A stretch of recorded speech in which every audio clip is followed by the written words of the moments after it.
Arkadaşlar herkese selamlar. Bugün sizlere Mr. Who sitesinin yaptığı Premiere Composer adlı pluginini bugün Premiere Pro'da nasıl kullanırız onu anlatacağım. Hemen başlayalım.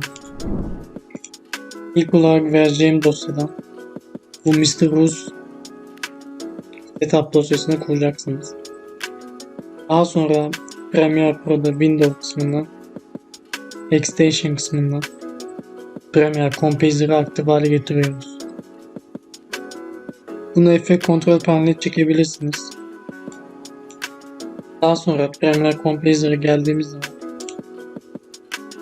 burada yazı efektleri ve geçiş efektleri var. Mesela bir tane yazı efektini deneyebiliriz. Bunu herhangi bir videonun herhangi bir yerine yapıyoruz.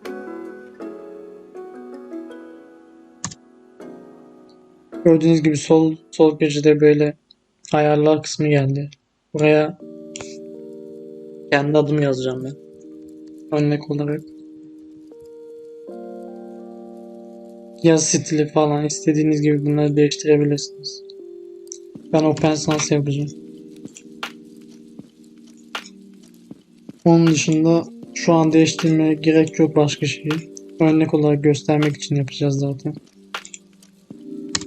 Daha sonra render alıyoruz. Ve oynatalım.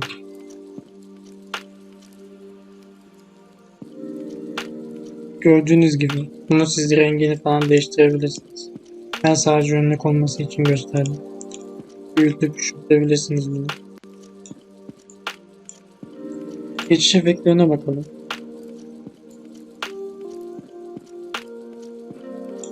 Glitch efekti var burada. Fade to black.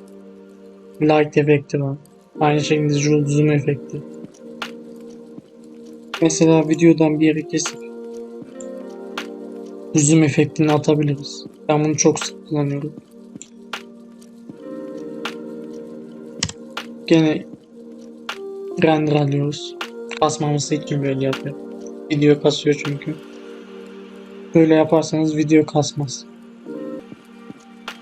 Ve arkadaşlar deneyelim. Bir geçiş efekti attık videomuzda.